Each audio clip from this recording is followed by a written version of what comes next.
12. Oh, 3 minutes. 3 minutes Awesome. late. Not great. That's fine. Fine. Yeah, I mean, we started like an hour later the other week, so it's fine. All right, Matt, say hello to the people, the zero people that are watching. Hello, the What's been zero going down? people who are watching.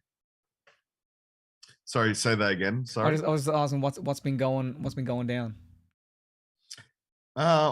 going down? There's been some interesting stuff going on in the US that is going to affect us inadvertently or maybe directly. That'll be interesting. Otherwise, just normal chilling out.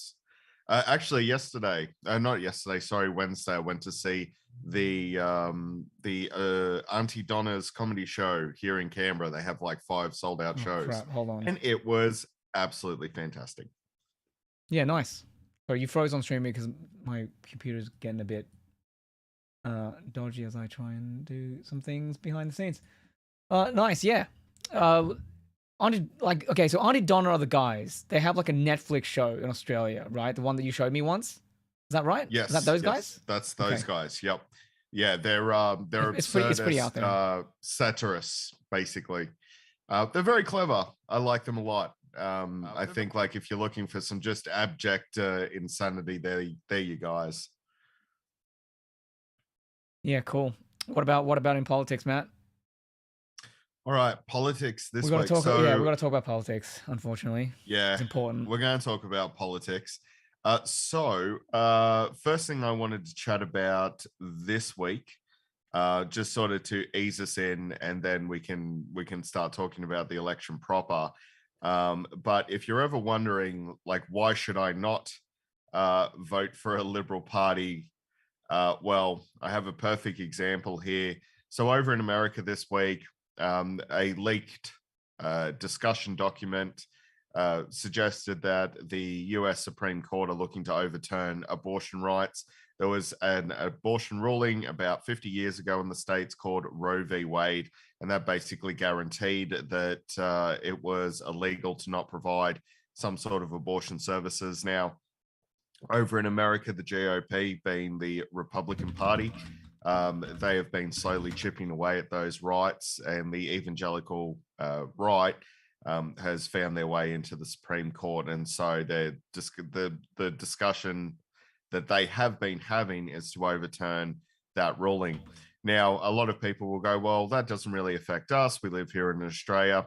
Well, yes and no. Unfortunately, due to the connectivity of the world, how we're all connected together through the internet, these sort of bad ideas can permeate. And indeed they have. So this story, which Tommy's putting up right now, this comes to us via the ABC, and Victorian Liberal MP praying for abortion to be banned in wake of concern about US law change. Now, I posted this week basically addressing the fact that conservatives over in America will embolden conservatives here. Outspoken Victorian Liberal MP Bernie Finn has posted he is praying for abortion to be banned, telling a follower he was not supportive of abortion, even in the case of sexual assault. The comments have once again triggered fury among his party colleagues, with one MP describing him as an abhorrent human being, while others said he should consider his future. But the response from the opposition leader, this has been the leader of the Liberal Party in Victoria, Matthew Guy, was much more restrained, with Mr. Guy describing the post as the MP's point of view and not reflective of party policy, meaning simply that Matthew Guy is beholden to the evangelical right and the nutbags within his own party instead of censoring them like he should be doing. On Facebook, Mr. Finn said, "So excited, the US is on the verge of a major breakthrough to civilization, praying it will come here soon. Killing babies is criminal." Which is insane. It's insane, right? Insane. A major breakthrough to civilization, which is basically just let's not do anything and have and force people to have kids, right? Which is like, I don't know if that's as much of a breakthrough of civilization as it's just going back to the Dark Ages. Like, civilization gives us the tools to just be able to, like, you can abort the thing. If you want, you can do that. Absolutely. Oh my absolutely. God, As someone who has written on the subject of true crime multiple times, what we need to be doing is supporting we need to be supporting victims of crime. And in the case of people being assaulted, which leads to the conception of a child, then that victim needs to have every tool in the toolkit at their disposal, and that could mean aborting the child. People like this guy, Mr. Finn, believes that if you're raped, then that is a gift from God, and you should carry that child through, regardless of what it does to your life or the life of the child, regardless of the mental strain, financial strain, the physical aspect of it. Assholes like this believe that they have full control over a woman's body. They believe that they can legislate that, and people like him are not. He's not the exception to the rule in the Liberal Party. So I wanted to bring that up just as an example this week. Let's call it a little corner of why you should not vote for the Liberal Party. And yeah, example 710. Why. Yeah. Yeah. I like it though, like he had on his Facebook page, like this was a person who's probably somewhat sympathetic to his general causes. And they were like, I'm in two minds of this. I don't support abortion, but I feel in extreme cases, i.e. sexual assault, there should be an option. And that had 33 upvotes. And then he's like, nope, don't kill babies. And I can't look at this stuff obviously, but I'm just wondering what the ratio is here of that 74 between the shocked face and the support. But I find that interesting. Like it seems like it's just, this to me sounds fairly uncontroversial, right? This commenter here, but this is what happens when you get radicalized to the right. It's just you prioritize, I guess, like for me, the stupidest shit, and you blow it way out of proportion. Yep, absolutely right. And just the very concept that as soon as a woman becomes pregnant, her rights, her human rights are completely disregarded, just speaks volumes about, what the right consider to be the rights of people. And the fact is that, and this is as simple, for people like Mr. Finn, as soon as a woman becomes pregnant, she is no longer a human. She is a vessel for another human. And that is all that they care about. So if you are concerned about your rights as a woman, don't vote for these people. Yeah. So one thing that I find very interesting, because, okay, so to tie this somewhat back into the election, I don't really want to do this because I don't like bringing in the trans plight into the space to obfuscate from like the issues at play here. But what I find very interesting is that when this kind of stuff happens, when abortion and like women's rights are under attack, where are the TERFs?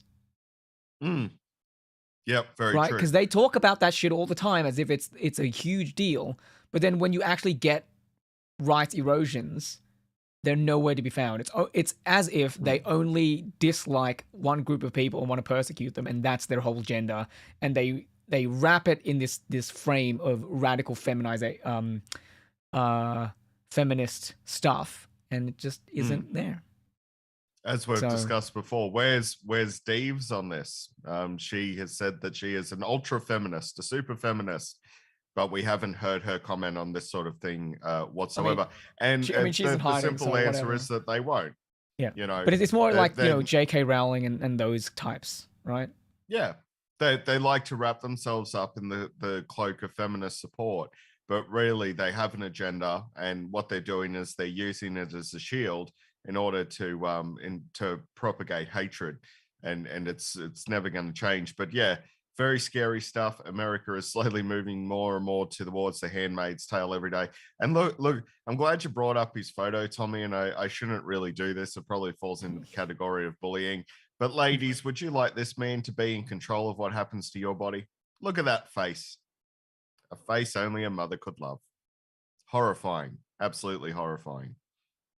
Yeah. Yeah, whatever. Yes. Yeah. We're in the next 2 weeks as the election winds up. We should find other reasons why not to vote for the Liberal Party. But I think he is. That guy's face is one for this week. Yeah, that guy's face is absolutely 711.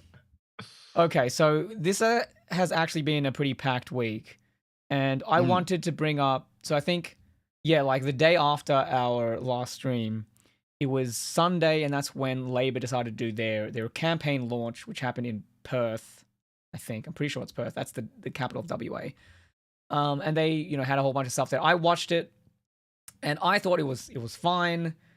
But one thing stuck out to me, which I thought was quite no, not this one. Hold on. Yeah, this one was interesting. Was that there's a reason why they chose WA, I think, and it's because Mark McGowan has a tremendous amount of popularity there, and I want to just look at his little speech when I don't think he introduces Anthony Albanese, but he basically just had a speech during the thing that I thought was is worth listening to, because I think it is sort of interesting tactically what's going on here. Thanks so much, everyone, and thank you so much, Jason, for that welcome. Can I start by acknowledging the traditional owners of the land upon which we meet today, the Whadjuk people of the Noongar Nation, their elders, past, present and emerging. It's a great pleasure to have the Labor family together, all here in the great state of Western Australia.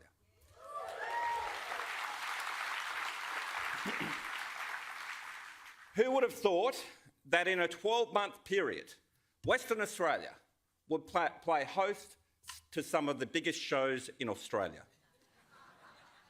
The AFL Grand Final, the Brownlow Medal Count, the Rugby League State of Origin, the AFL Dreamtime Game. All of this was a big deal during the pandemic too, I remember. The Australian Labor Party campaign launch. Because Melbourne and Sydney were kind of screwed and under lockdown and stuff like that. So he gave those other states a chance to have those kinds of things, which is, I think, pretty cool to have that kind of stuff spread out and not just centralised in one place. I welcome our state and federal colleagues here in Perth today, including South Australian Premier Peter Malinauskas,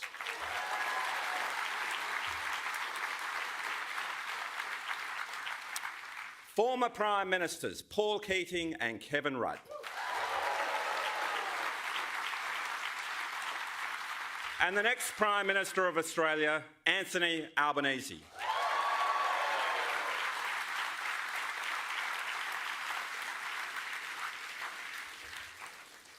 Anthony and I are completely in sync. It's not just about delivering affordable TAFE or more local manufacturing jobs. It runs much deeper than that. We both caught COVID on the same day.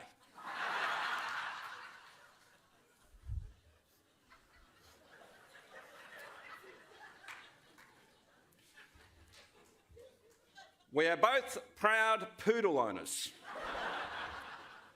His is Toto, mine is Georgie. Both of us have been on a diet for some time and lost a fair bit of weight between us. But no matter how hard we work at it, neither of us looks like Peter Malinauskas.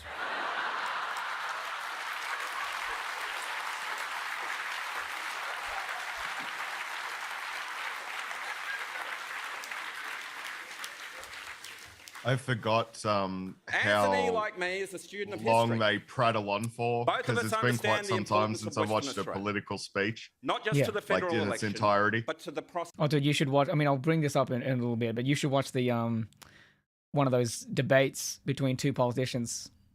It's agony, dude. prosperity of the country and the history of the great Australian Labor Party. Western Australia was home to two of our nation's greatest citizens and Prime Ministers. John Curtin, who practically ran the nation from Perth. He saved Australia from a disastrous Conservative government and an even bigger external threat. And Bob Hawke, who spent most of his upbringing and university years in Leederville, in a house not far from the brand new Perth school we built that proudly bears his name, Bob Hawke College. When he was still with us, Bob told me he always... Okay, actually, you know what? I'm bored. I don't think we actually need to listen to the rest of this.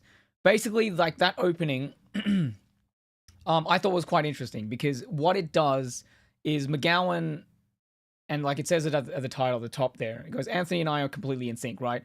What he's trying to do here is he's trying to say, yo, I am super goddamn popular in this state, right? And Anthony Albanese is essentially exactly the same as me. That's why he had that comparison between them at the start. And I think he did it in quite a funny way. But what that does is it basically just goes, it brings Anthony Albanese, and it goes, if you voted for me, it should go, if you voted for me for the Western Australian election, then you should vote for Anthony Albanese because we are the same guy. And during this thing, he threw in a bunch of jokes and stuff like that at the start, which I think is quite charismatic. And you'll find that during this whole launch, which was like an hour or whatever long, when Anthony Albanese actually came on stage and started talking, he had the policies and he was talking about that kind of stuff. But then there was a bit where he just started throwing out zingers. Like, he was just attacking Scott Morrison and like, where's the Liberal Party? With Scott Morrison, all you get is smirk and mirrors and all this other kind of stuff. That's a good one. And I like it a lot too. And so the narrative that it's playing, like the pattern that if you're looking at this kind of stuff, you see is that he's basically the same as this guy. And this guy at the moment is super goddamn popular. And so that was just like a small tactics thing that I thought was quite interesting that happened early on in the week. I don't think it gets much play. And there's nothing more disheartening than thinking about that as that's going to be good for Labor, and then going down and reading the Sky News comments. Because this is just a minefield of, wow, no one here is like at all living in the same reality as me. Yeah, like it's and I mean, insane. look, there's even a question, Tommy, of how many of those commentators are actually real. That's also a big question. When you go through the list there as you are, the question is, how many of those people are employed by Sky News? How many of those people are trolls? How many of those people are bots? How many of those people are Russian bots? There's a lot of questions to be asked, and how many of them are diehard supporters. But what was very interesting today, Tommy, as I was reading news.com.au, as I want to do, you'd be aware of the political commentator, Joe Hildebrand. Yes. Friendly Jordan attacks him a lot. Yeah, but I don't actually watch any of his stuff or read anything. Really. Yeah. Look, he was a failed host of a Channel 10 breakfast show, and then news.com.au picked him up to do a once a week editorial. And most of the time it's absolute gibberish.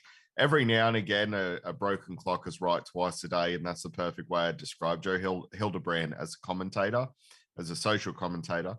But one thing that I noticed today was he has basically said on a news.com.au website that Labor is going to win. He said, they're 10 points ahead. They've remained 10 points ahead consistently in the news polls. But what he did was he actually spent the entire editorial absolutely trashing the Teal candidates. So what we may be now seeing, and I think this is quite interesting, if I could speculate on it, I think they know that the Labor Party is going, well, they don't know, but they have a pretty firm certainty that the Labor Party is absolutely going to sweep this election. So what the Murdoch press is now attempting to do is prevent the Teal candidates strip mining the Liberal seats, which is absolutely a certainty at this point too. And what they're trying to do is save the Liberal Party. So press in this country is disgusting. We've talked about it before ad nauseum. So I don't want to do that again this week because it wasn't as bad this week. Yeah, it wasn't as bad this week, Tommy. And the reason for that seems to be that Murdoch press is now trying to salvage the Liberal Party that may absolutely be decimated by these Teal independents. And they are saying emphatically in their attacks against the Teal independents that should they get in, they will preference Labor. And it was quite interesting to read Hildebrand's comments, because he basically suggested that if the Teals get in, they're going to have to side with Labor anyway, because they're not going to form government with Scott Morrison leading it. And by siding with the Labor Party, they'll somehow neuter themselves as far as their power goes. So it's pointless voting for them.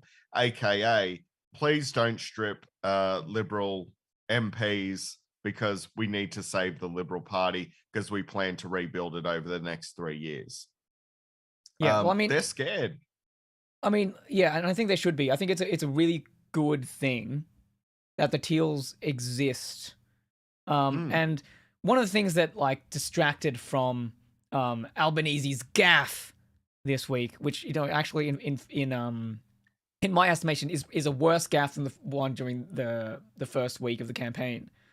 But like the former Prime Minister Malcolm Turnbull coming on and basically saying, hey, yeah, in Australia you can vote for the Teals and it's fine, and all this other kind of stuff. And then the media just capitalizing on that and going, oh my God, why are you attacking the Liberal Party? Isn't this bad or whatever? That whole thing distracted from the GAFF thing, which I found to be interesting. Yeah. Because the GAFF was worse in a way. The new play this week, and when you're referring to that GAFF, is that him... he didn't know the 6-point plan. Yeah, the 6-point plan. Yep. So... which is, like you said, that's probably a worse GAFF. Like, they continue to refer to his first week of campaigning as like this horrendous disaster. Yet, like you said, they can't even attack properly because this week was, probably a worse GAFF when you compare it to the first one.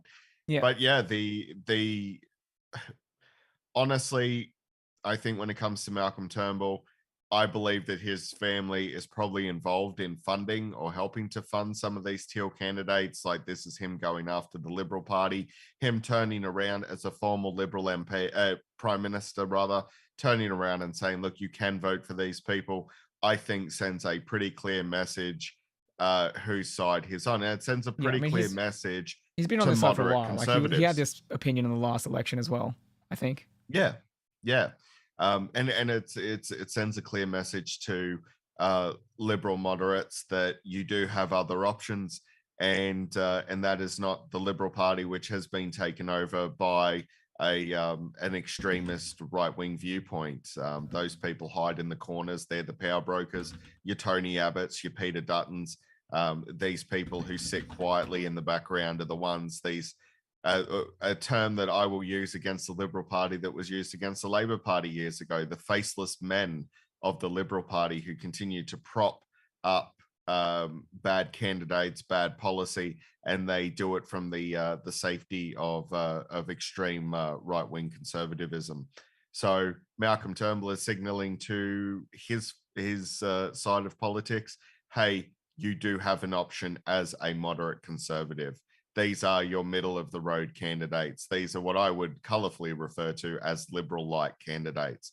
And it goes to show that if their allies in the media are starting a smear campaign in the last 2 weeks of the election run, like we're in the end game now. It's not much longer before hopefully we'll be talking about the Labor Party succeeding Tommy.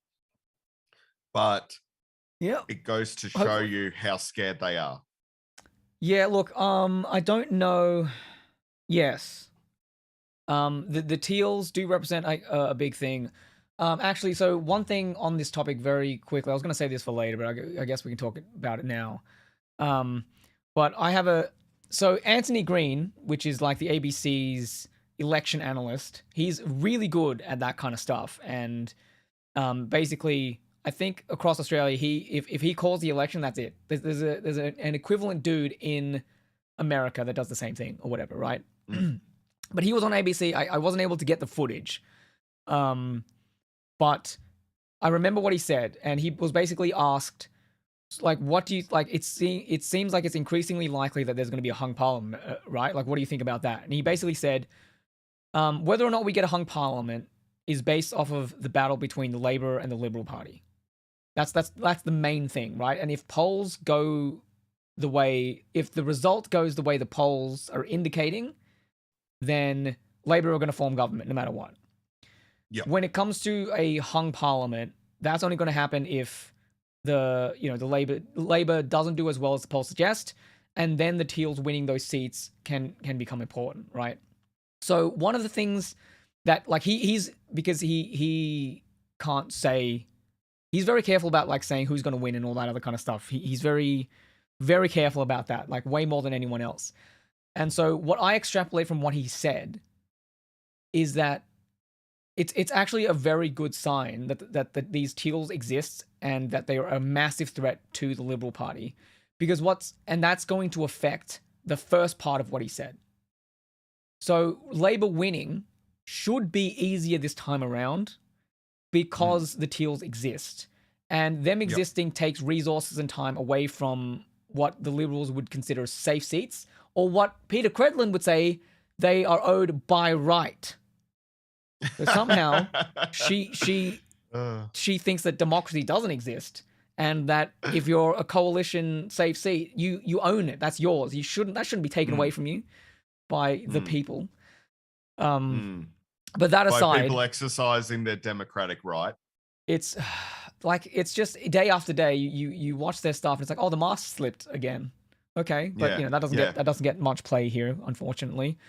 But yeah, there's the fact that like people like Josh Frydenberg, big name coalition MPs and senators and stuff, they have to be defending their own seats rather than going out there and campaigning with other like no-name people. And I think that has an effect on that could potentially have a pretty good effect on the first part of the battle, with Labour just outright winning, because they can't they can't spend resources there. They have to defend these ones, because the thing is, if they lose those seats, the safe ones, then everything is under question for their entire party.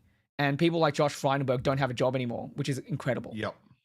The Liberal Party should be absolutely terrified right now. And what we've seen in a microcosm of events in Western Australia, they were decimated to the point where they can't form a party anymore. South Australia, the Labor Party had a decisive victory and absolutely smashed them. Going into the federal election now, they're now fighting 3 different battles that I don't think they expected. And if they did expect them, then they've done a poor job trying to protect themselves from it. They're coming up against a Labor Party that seems extraordinarily galvanized. They're working together as a very strong team, form a united front. There's no bickering. There's no infighting. The era of backstabbing is well and truly in Labor's rear vision window, which is great. Yeah. So that's the first thing. They're fighting against a united Labor Party. The second point of attack that they seem to be unprepared for is the galvanization of these teal candidates. The Climate 200 group have come in and posed a true threat to their safe seats, which normally belonged to Liberal moderates, but then they parachuted people like Deves in, which is, completely upset the base in those different electorates. So that's another attack that they have to worry about. And the third thing they've underestimated is their youth voting bloc. So Generation Y, the millennials, all this sort of stuff. Millennials are now reaching the age of 35. So the voting bloc between 18 to 35, even towards late 30s now, has been completely underestimated, has been completely ignored. And we're now talking nearly 10 to 20 years of voters who have been ignored, this huge voting bloc. So now there are like 3 points of attack. The best they can offer is someone like Scott Morrison, who the Liberal Party, through their media channels, is quite clearly not in support of. The media is showing how weak they are in the respect that they're like, we have to save the Liberal Party from these teal candidates. Honestly, Tommy, maybe this is me being a bit hopeful, but I think there is going to be a bloodbath coming where the Liberal Party may just end up finding themselves even smaller than they have ever been in Australia's history. Yeah. Hopefully. Okay, so I've just gotten this alert from Zoom. Apparently I need to upgrade to Pro if this meeting goes on for more than 10 minutes. So oh dear. That's not great. That wasn't a problem before, but maybe I didn't realize the free version had an issue, but whatever. We'll march on and see what happens. I mean, you can just be a voice, and I can put a picture. Like, you'll just freeze, I think, and I'll just put a picture of you on there or whatever. I think it'll be okay. Like the voice thing is the most important, and I think we can get that through Discord or whatever. So, okay. Well, yeah. just before any of that happens, then at any rate, do you want to quickly chat about just the basic key policies that were sort of announced over the Labor launch last week? Yeah. So I also noticed that this is from The Guardian, the trashy Guardian, as Peter Dutton brought up. So yeah, here we go. The trashy Guardian. All right, so they've surmised it quite nicely, which I like. But you can sort of drop all the way down to the first bold subheading there. Medicines. Labor promised to cut the price of medicines for general patients under the pharmaceutical benefit scheme by 29%, reducing them by $12.50 to a maximum cost of $30. People are talking about how, what cost of living measures can be put in place by the government. Boom, there's your first one. Yeah, but they'll whinge about what exactly, which drugs exactly, and by what number, what like 50 drugs are you talking about? It's the same thing with the nurses, right? They do the fucking same shit where it's like, oh, you're going to have to bring in all these nurses? How many exactly? They want those exact figures. But Labor has turned around and estimated that it will save a person taking one medication a month $150 a year. And they plan to do that from the 1st of January. And as you can see right there, there's a cost of living. Manufacturing. As part of a pitch to make more things in Australia, Labor vowed to boost onshore manufacturing capability and supply chain resilience with a $1 billion value adding in resources fund. This is a big deal. Supply chain resilience. We're working into the most turbulent time in modern history. Our supply chains took massive hits over the COVID-19 pandemic.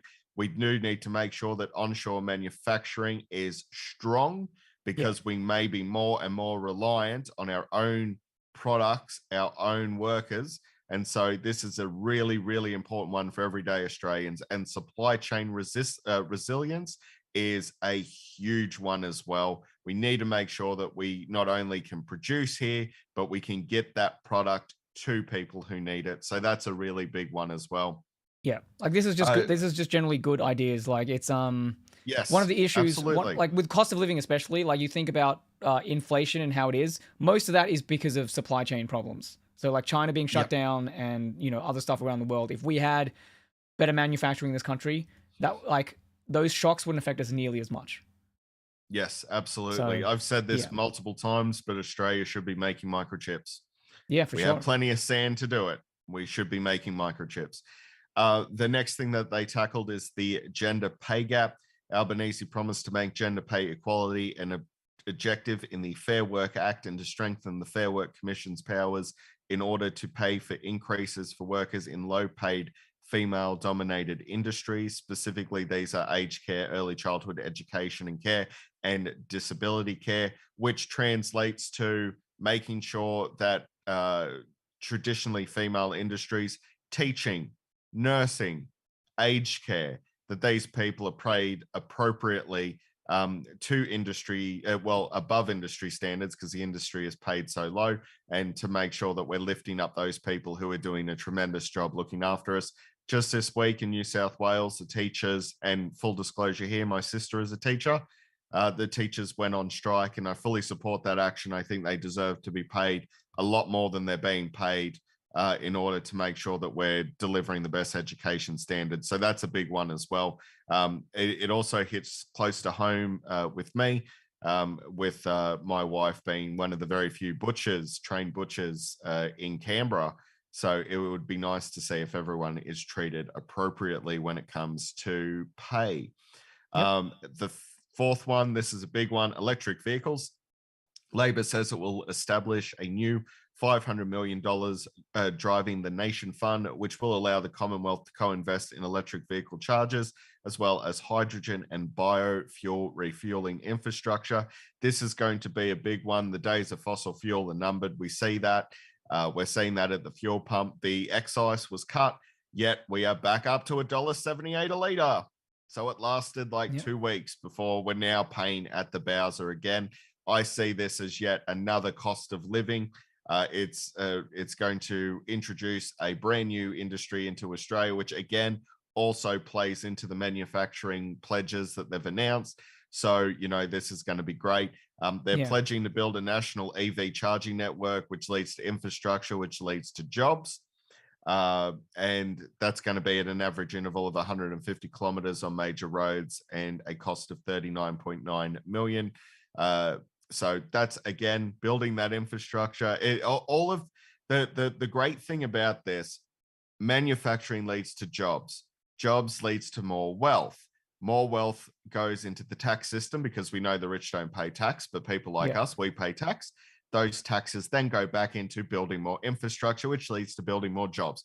It's this beautiful flow-on effect, and all of their policies link up together. And last but not least, and this is a really important one, is housing. The centerpiece of Labor's campaign launch was a policy to address the growing problem of housing affordability, with Albenese declaring Labor will help unlock the great Australian dream of home ownership. Labor has promised to establish a $392 million housing equity scheme and to establish a national housing supply and affordability council if it wins government. The Help to Buy scheme will provide an equity contribution of up to 40% of the purchase price of a new home and up to 30% for an existing home to be made available for 10,000 people a year. So to qualify, eligible home buyers will have to earn less than 90,000 for an individual or 120,000 for a couple and have a 2% deposit. All of these things are achievable for those groups. And I think this is absolutely fantastic. This helps people like my brother who are trying to get into a home. It makes it fair. It offers people a road to home ownership. And again, they're also talking about helping to build and supply the housing market as well. Again, which is going to bring in more labor jobs, more trades, which is also going to play into their policy of increasing free TAFE courses to get more trades people into this country. So nothing that they're talking about is not a great idea. Honestly, it all is, and it all flows together. There's a synergy there. It's going to increase our GDP. It's going to increase our output of skilled people. It's going to increase manufacturing. It's going to improve not only people when it comes to their wallets, but also the environment as well. So, look, I think it's great policies. Yeah. So, look, this call is going to end very soon. So you're probably just going to drop out. When that happens, I'll recall you again on a different thing. Yep. So, yeah. So what I'll just do a spiel while that goes down about this policy. When I first heard about it, I was like, oh, sick. They're going to do an excellent, there he goes. They're going to do an excellent thing here, because I thought that they were just going to provide this more substantially. When I found out it was just 10,000 people, it was less good. Okay. What if I just do a new meeting? Does that work? That seems to work. Okay. All right, we'll go here for now. I'll also start another one of those, I guess. Copy invite. Boop.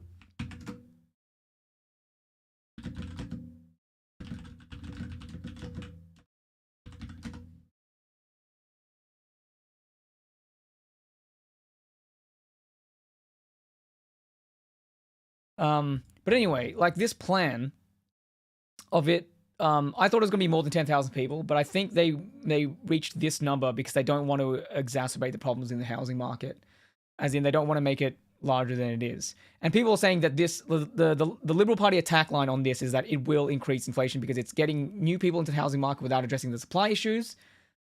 But it's less than, like, this scheme is less than the equivalent that comes from the Liberal Party.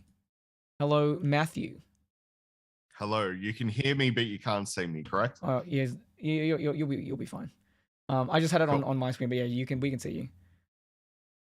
So I guess there's probably just like an hour limit on, or a 40-minute limit on calls or something. We can just do that again.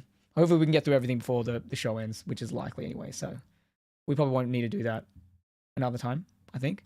But yeah, I was basically saying that this is good policy because it's, well, one, it's a little bit more targeted than I would have liked, But what it does compared to the Liberal Party policy, the Liberal Party policy basically just gets you into debt, which I am not a fan of, because that means that when you can be like, okay, I can get a home, right?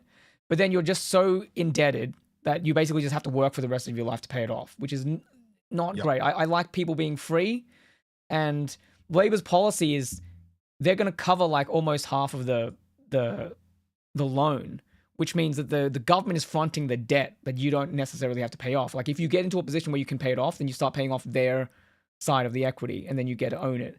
And the Liberal Party will attack this by saying that, oh yeah, they don't like you shouldn't want Anthony Albanese inside your home drinking tea with you or whatever. And it's like, what are you talking about? That like this has nothing to do with them saying what you can do with the home that you have. They just have an equity stake in it, so that if you do default or whatever, they can just sell it.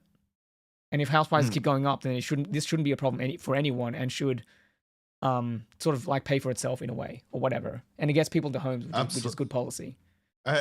Absolutely. So if you take on, and I don't think this will happen, but let's say you take on someone that defaults on their loan, and they end up losing it, well, then the government makes money on the equity when the house is sold, so it's fine. Like it's a foolproof plan. There really is no downside to it. These sort of schemes happen all across the world. They happen in Britain, for example. One of the when they pitched it at the thing, they were like, yeah, they do this on the state level in Melbourne and in Western Australia as well, and stuff like that. And so there's evidence of it working, and then they're just like, yeah, we're just going to use it because there's evidence of it working. So exactly. It's like it gets people into homes. Me personally, I prefer they even go a step further, which is investing in building government housing to get people into homes, and then go that step of rent to own, which is a certain amount of money is taken by the government to essentially not only pay for their houses, but to also reinvest into building more houses. And then a portion of your rent goes to you eventually being able to buy into your home. And I think that's a great scheme as well. So this is especially important right now because this week the RBA officially increased the interest rate by, I think it was 0.25%, which is a very smart move. Increasing it by that amount was not as detrimental in our home. I'm happy to talk about the specifics there. We bought a home for $405,000. We went in with, I think our deposit was $30,000, and we're being paying a lot of the principal back. Not only the interest, but we're being paying principal because if you're smart, that's what you should be doing. You shouldn't be running an interest-only loan. That's only going to blow up in your face. So, our household took a hit, a small hit of about $60 a month, which we can easily cover because we planned for those eventual rises. So honestly, right now, people who are paying these massive loans, they are taking a hit. I could only imagine the position of people who have just taken out a loan for, $1.2 million. And that's going to kick them right in the guts as the rate increases continue, because we are expecting the RBA to possibly lift it by another 0.25% in probably the next 4 to 5 months, once they are able to tally the economic hit that they've taken with this first rise. We could be looking at being we could be looking at being up 1.25% by the end of the year. And the reason that they're doing that is to try and drive inflation back down, which is important, try and drive those house prices back down. So now is more, there's never been a better time to introduce this sort of scheme to get people into homes. And like Tommy said, not only get them into homes, but not surround them in piles and piles of debt that they'll never be able to claw out of. Yeah, we don't want an America situation with their student debt stuff. Like that's insane to me. Because and I don't know whether I talked about this on this show, but one of I listened to other, lefty YouTubers and stuff like that. And in one of the shows called The Majority Report, they had a guy come on who was an engineer and he was graduating from the thing. And he's like, what I really want to do is use my skills and the knowledge I have as an engineer to engineer solutions to climate change, right? Yep. But the only jobs that I can get that pay well enough to like pay off my student loans and shit is within the arms manufacturing industry, right? Yep. So he's kind of forced because of his debt to work for a cause that he doesn't believe in, right? And so that's one of the problems with these kinds of debts is that we think, oh yeah, you can do whatever you want in the society, right? That's what they sell to you. But then the methods that they use to get you the knowledge that you need to do whatever you want, the debt as a tool traps you into doing just work forever. Yep. Which isn't actually free because then you're just stuck into you're like, to succeed you have to go down a specific route. So absolutely. So that's one of the benefits of getting people to not use debt as a cudgel so much with government policy. Is that you actually free up your population to do those kinds of things. So yeah. So yeah, I honestly think that those are really good campaign points that the Labor Party has raised. Yeah, before we move on, like do you know what the attack line the media has on Labor for the housing policy? Pardon me. The media is ignoring them. No, whenever they bring it up, someone always goes, "Hey, so you're bringing up this thing? Wouldn't a better thing to do be what you took to the last election, which is like to get rid of it wasn't franking credits in this specific scenario. What was it, man? It was negative gearing. Like, shouldn't you get rid of negative gearing instead of this thing?" And it just drives me nuts because it's like, hey, if you as the media are saying that was good policy, why didn't you fucking sell it as good policy 3 goddamn years ago, and we wouldn't be in this fucking mess? The reason they're not proposing it is because they didn't win the campaign by proposing it, so they had to choose a different fucking solution.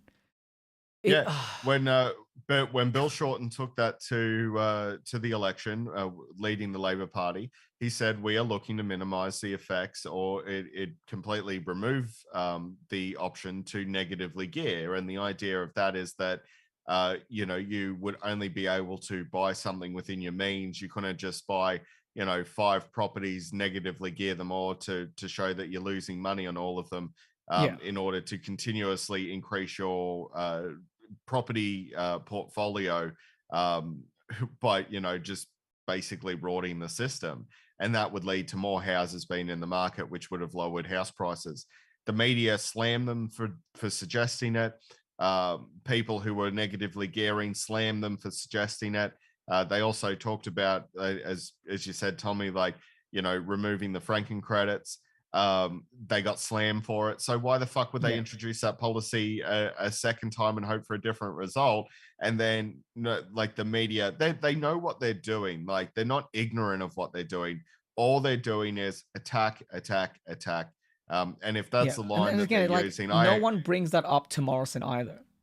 It's like, wouldn't negative gearing be a better policy than this thing that gets people into massive amounts of debt? Yep. Anyway, I just want to bring that up because, God damn, dude.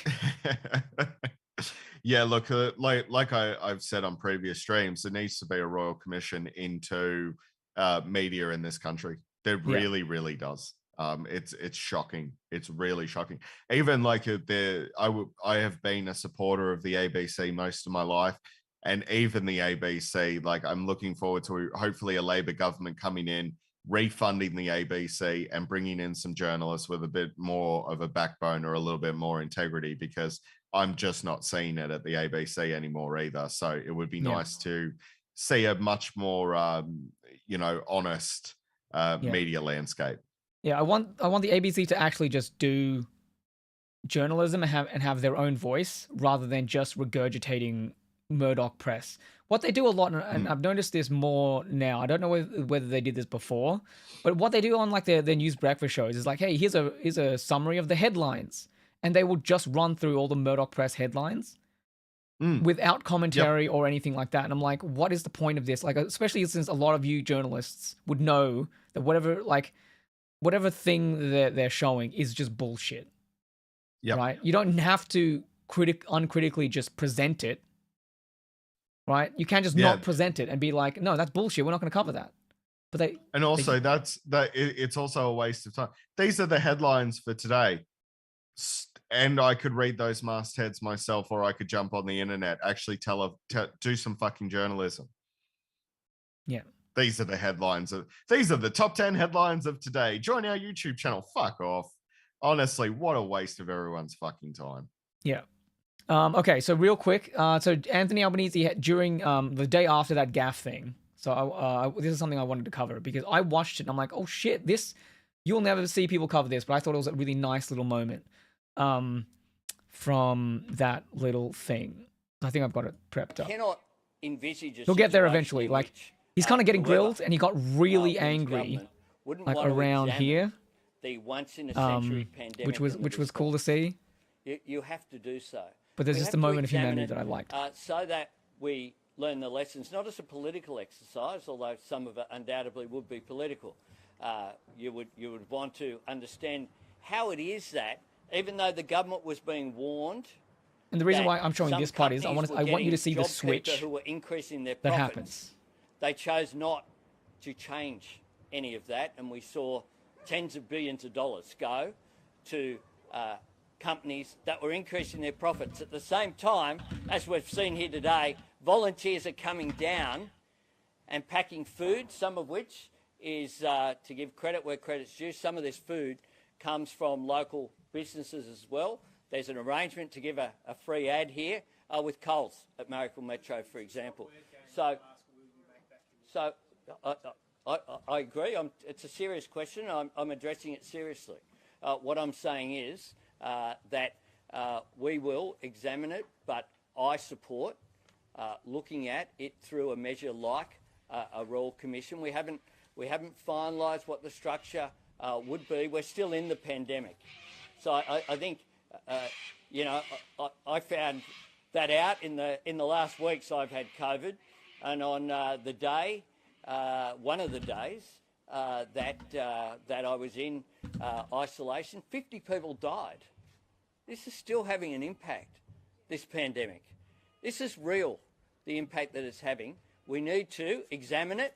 We need to make sure that we learn the lessons which are there, because this is a once-in-a-century impact. And I think the pandemic also has shown, some of it's fed into our policy development. It has shown the strength of Australian society, the sacrifices that people have made. The volunteers down here, Addy Road I'm not sure how many staff they've got down here, not enough. By and large, they're just volleys. People like Craig Foster has brought in incredible people. The Afghanistan refugees, those young women who were helping out today, by the way, I met them last year when I was down here. I volunteer here without cameras, by the way, just so you know. So in terms of those Afghani teenagers, young women, they are heroes. They escaped Kabul. They're right, there they are. You are heroes, dude. And you will make great Australians. Great Australians. And here you are. It's a very nice humanising moment. For a year, and you're here helping people. Helping people. One of the things that strikes me, and it is something that, a value that I have from the people I grew up with, the most generous people in this country I have found are those who have less. And this is an incredible example of that, and I thank you for what you're doing here. I am glad you're safe here in Australia. Die or die trying. It's a remarkable story how they got out of Afghanistan, by the way. A remarkable story of courage and resilience, and that is why we have supported the Australian government increasing the number of refugees from Afghanistan. We need to do our bit. Just last one. Yeah, like it's annoying to me because you'll never see that side of him, and No, it's like so he's such frustrating just because such a dude. I love him Yeah. so much, and like when he has to do these fucking press conferences, and he's like, and we go back to like here where he's like having to like talk about stuff. It's just like he shouldn't be fucking campaigning, right? This guy should just be on the job working and like helping people and shit because that's what he does. But him having to do this just fucking bullshit and being asked like stupid questions about gaffes and all that kind of shit, and the frustration that he feels from that, I'm like, God damn, dude. I want you to just interact with people and have a good time. I mean, Goddamn. when you hear that too, it is reminiscent of like a Bob Hawke. And I know all people love Bob Hawke. You know, I love Bob Hawke, even though he was a crazed sex fiend. He did know how to drink a beer and drink it well, which gives you lots of political points in this country. He does have this really nice cadence. And it's kind of refreshing, like just for him to turn around, because he sounds like almost like your proud dad, and you just would not get that from Morrison because it feels real and it feels genuine. When Scott Morrison says like, "Oh, these people down," oh, sorry, let me consult my notes. These volunteers are really good. I like them because volunteering is good. Speaking about volunteers, you know who hasn't volunteered? Labor. Fuck Labor. That's it. That's how he goes. Goes about things. That's how he goes. That's how he goes. And so it is lovely to see like this side of Albenese. But and hopefully we if he does get elected, and I think I'm starting to feel like he could. Oh, I hope so. Like I hope so much because he keeps getting grilled on like, oh, you haven't had a finance portfolio and all this other kind of bullshit. You're not fit for the job, and it's like, dudes, he's just a good. He's just someone who likes who wants to help people and work. And in that just exchange where he's just like, hey, the press, they just fall away. They just don't exist. And the smile that he has on his face, where it's like, hey, you guys are remarkable people for what you do here. Like you're helping people. That's fucking sick. Yep. You just don't get that from the liberal side of politics because they're just interested in making money and numbers on a spreadsheet. That's it. Absolutely. And that is conservatives across the globe. Every time shit hits the fan, they fuck off. It happens in America all the time when they have a natural disaster. People fuck off and they disappear. And then suddenly these states that vote in the Republicans, they don't have the funding to rebuild. They don't have that immediate response. We see that we saw it here in Australia. The country was fucking burning. Morrison fucked off. The country's being flooding. Morrison disappears. A once in a lifetime pandemic hits us in the guts, and the response is pathetic. Whereas you look at people like Albenese, and Tommy, correct me on this, but it may be an unfair comparison. But when you look and you listen to someone like Albenese, it sort of invokes people like the Ukrainian leader, where they were elected as a person of the people. And then when a crisis hit, he becomes one of the strongest. Zelensky becomes one of the strongest leaders we've ever seen. And when I look at someone and I listen to someone like Albenese and think this could be a leader of the people, I also think of people like Zelensky, and I'm like, well, if shit hits the fan, I probably want someone like Albenese in my corner because it seems like he at least has a decent moral compass and would be able to, lead the country in a time of crisis. And we just haven't had that. We're being, it's the blind leading the blind. Yeah, during the like COVID again, pandemic, and especially if you it was think the about the corporations teams who were running things. Sorry, go ahead. especially if you think about the teams that we have. Like it's clear given how little of actually I closed that window about the Victorian Liberal guy. But like it's like literally everyone in Labor is on the same page because if they weren't, the media would be hounding them about it, right? Absolutely. And so like, and you can see like when. And like those attacks against Labor last week that I talked about with Tanya Plibersek, this week he had Tanya Plibersek come on, and it's clear why she was on. They were talking about education, and so you have the education minister fucking come on and talk about that kind of stuff, right? So he has people, and he seems to like be a good leader of a team. Like he'd be a good manager because he understands who's good at what, and so he'll let them do those things, right? Yeah. And so people will attack him on like, hey, you were like, infrastructure for all that time. Like, don't you think it'd be a good idea for you to have gone to a different like finance portfolio and all this other kind of bullshit? It's like maybe this guy is just really good at infrastructure, And that's the thing that he should be doing. And his role in Parliament is to probably continue to be infrastructure minister rather than having someone like Tony Abbott who is like, yeah, I'm the minister for women. What's up? Like, yeah, absolutely. The difference is so stark to me. Is it so fucking shocking that someone who's good at their portfolio should have that portfolio instead of being given portfolios for political reasons, or in the case of Tony Abbott being given the portfolio as the Minister for Women, so that he can enforce his religious viewpoint on the women of Australia? Yeah, and that's like, the difference between the people you're voting for here. Yeah, Labor treats portfolios as like jobs and like skills and stuff that people have, and the Liberal Party treat them as clout. That's why everyone always wants like the economic portfolios, because it's just clout based. They might be fucking dog shit at the actual job, but it's like, hey, if I get that portfolio, then when I retire from Parliament, I can just have some cushy job in some fucking corporation. And that's all they give a shit about. Yep. Peter Dutton has moved from failure to failure to failure. Every single portfolio that's been sat in front of him, he has had a horrendous track record with, yet still keeps giving jobs based on political clout or to keep him quiet. That's what Peter Dutton continues to get. So yeah, you know, it's chalk and cheese, really. Tommy, before we wrap this up and the video gets dropped again, did we want to have a look at the polling data, or did you have another story you wanted to talk about?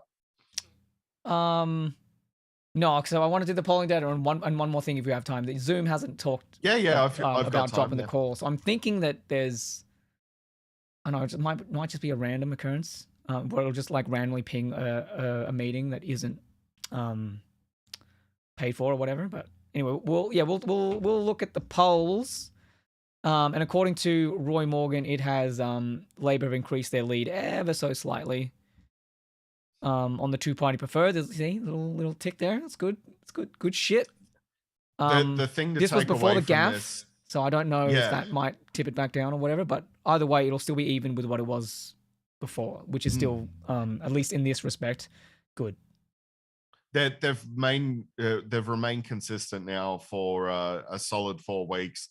Unless something major happens within the next 2 weeks, I don't think that lead is going to change. Yeah, and do you as think that's Joe possible? Hildebrand himself he had to say today, I think it probably killed him to say it. He goes, never in my lifetime have I seen someone so ahead in the polls not win at the election. And that's coming from a douchebag who absolutely hates progressives. So if he's saying it, then there's a fair chance that it is going to happen. Yeah, and for news poll, which I'll have to, god damn it, do one of these for, it's a massive flat line for 4 weeks. Which so if the general logic, which is what I heard before the election, is that things get tighter as the polls get closer. He's gonna have to a drastic decline to make that happen. And also Albanese got a little bit of a bump in the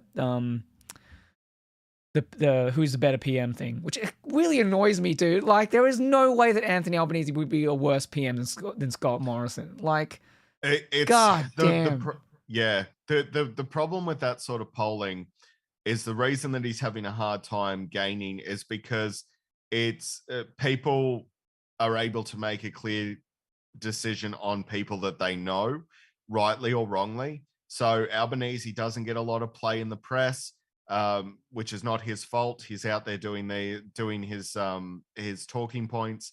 So he's not getting that play. And because he's not getting that play, people are only seeing Scott Morrison's face, and people are more confident to say who they would prefer based on who they're seeing. And the smear campaign has been going on for quite some time when it comes to Albanese. So that means that people are going to do that. But at the end of the day, Australian democracy is built on the idea of a party winning power, not the leader himself. But yeah, it's just a psychological response, really, Tommy. They don't know who Albanese is, and that's through no fault of his. Yeah. Fucking annoying, dude. Absolutely. But yeah, look, I was feeling nostalgic. We were talking a lot about like, for whatever reason, like the last couple weeks, I've been inundated with talk about like old TV shows. So stuff like Legion, and part of that is because there's the TV show called Moon Knight that is on Disney Plus that people are talking about, and because of the mental disorder that's going on there, it's reminiscent of Legion, which is an old show that Matt and I used to review. So I was talking about that with a couple of friends, and like so lately I've just been talking about a show that you and I used to do, Matt, called the TV Breakdown.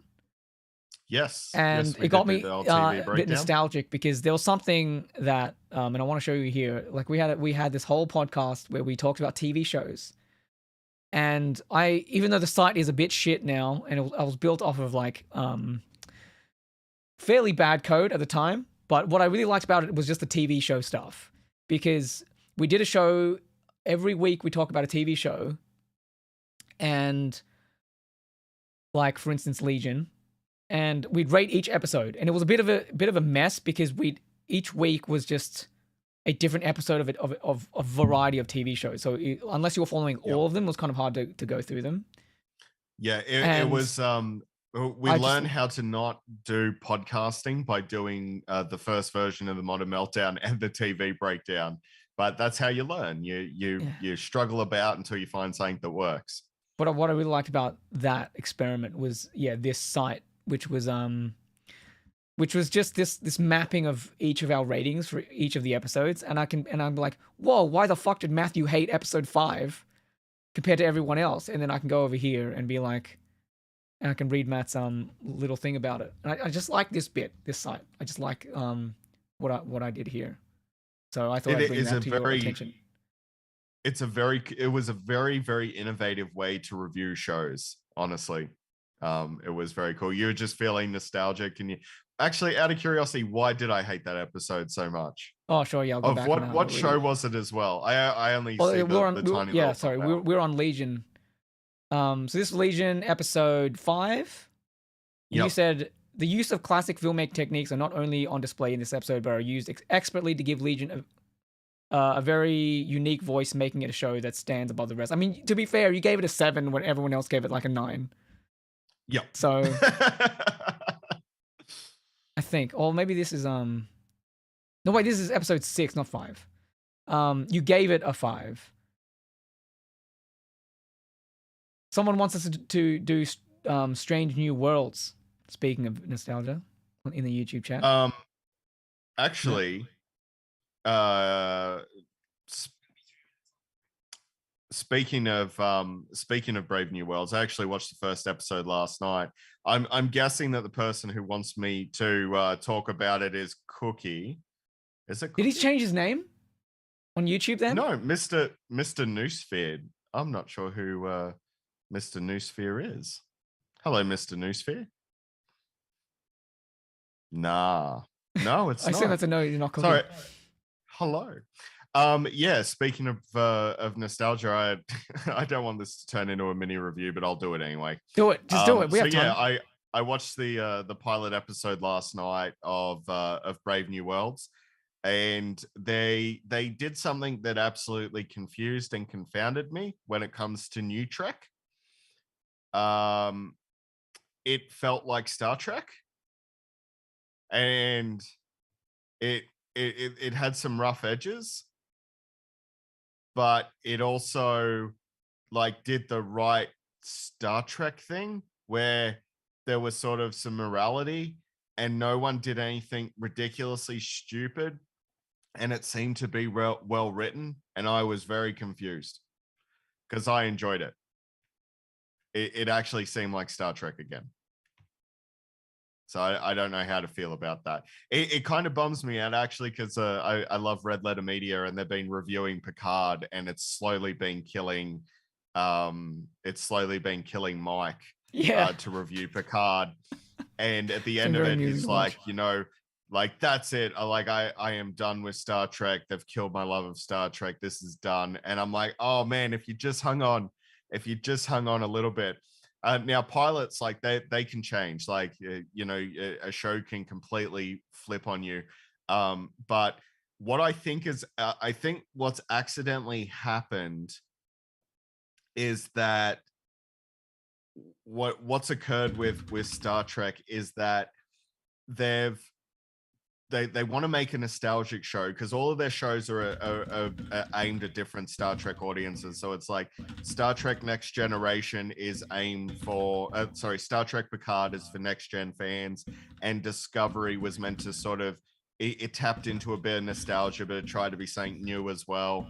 And then it's like with Strange New Worlds, they're like, oh, well, people really liked original Star Trek, so we need to make it feel like original Star Trek, which means they're accidentally having to write it like original Star Trek so it's good by accident. That's how I assume that that's happened, because like Alex Kurtzman is shit, honestly. Everything he does is shit, and so it's kind of weird that I think they've accidentally made it good because they're copying the original series.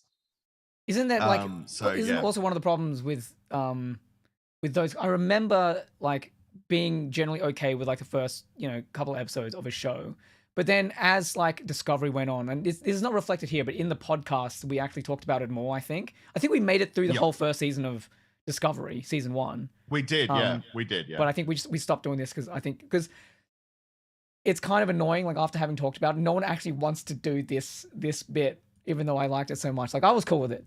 But like as the season went on, it just got to the point where it's like all of the stuff that gets set up that might be cool just doesn't get paid off, which is seemingly indicative of the rest of the Star Trek shows that Kurtzman has done, right? Yeah. So season 1 of Picard was a fucking dumpster fire. It was really, really bad.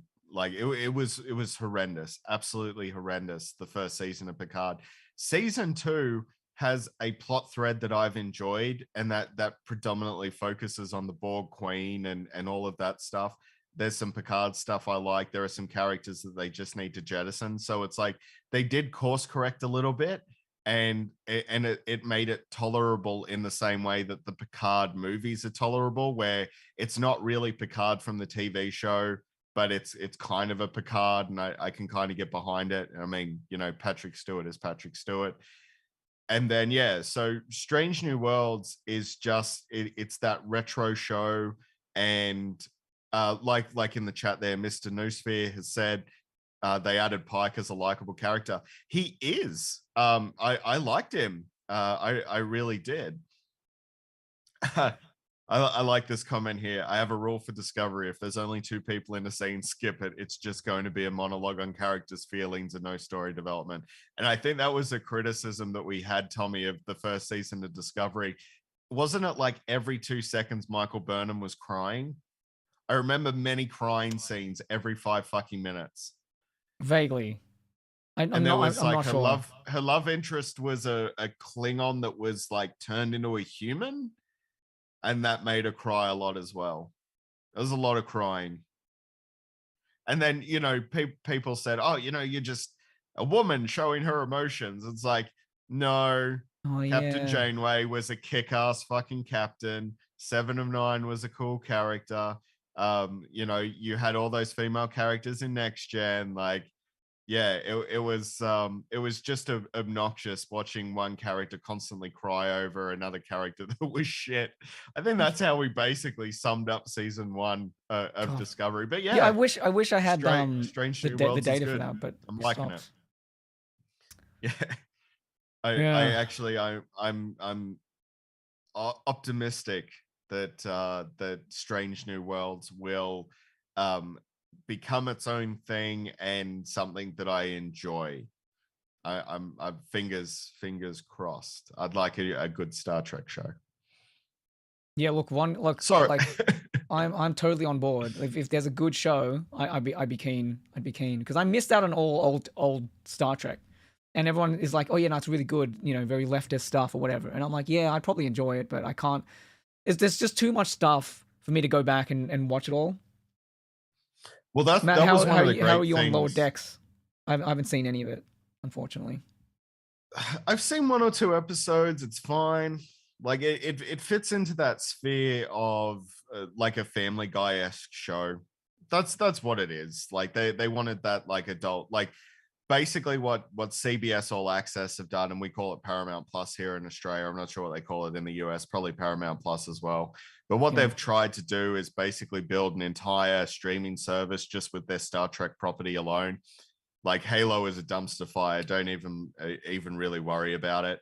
But it's like Lower Decks fills that adult comedy side, and it's fine. Like there are some jokes there. Like if you really like, if you like a bit of adult humor and you don't like, Star Trek doesn't need to take itself too seriously, and it's fine. I just don't watch a lot of animated comedies anymore.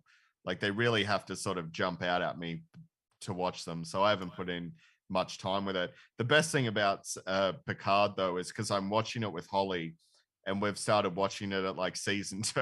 I didn't even bother showing her season 1. I'm like, it's Patrick Stewart. Here's the leader. That's all you need to know. Don't worry about anything else. Didn't they essentially also just retcon a bunch of stuff that happened in season 1 anyway? So yeah, they did. They basically were like, we made a mistake, and then they just jump into season 2 a bit better. So the good thing about watching season 2 with Holly is like a character will pop up, and instead of me explaining the backstory, I'll just show her the old episodes of like Star Trek. So it's like, 7 of 9 pops up, and she's like, oh, so what's the deal with this character? And I'm like, and we're watching Voyager, where she gets introduced over 3 episodes. And it's like, oh, this is Picard talking about this. Let's go watch more Next Generation. So it's like, for me, it's given me that option to like show Holly some of the older Trek and rewatch it myself. It's good shit. It's really, really good stuff. I just wish Alex Kurtzman and crew had probably watched more Star Trek before writing a Star Trek show. It's really strange that you say that, right? Because I keep like the Red Letter Media reviews of it.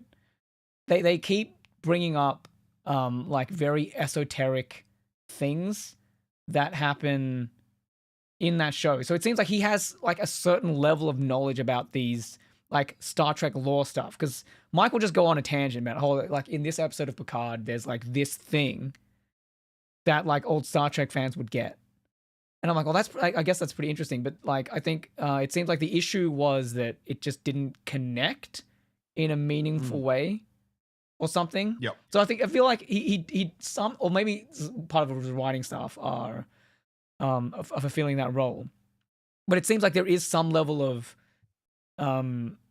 knowledge about past Trek. It's just that it's one of those like, oh, it's a reference rather than being meaningful or something.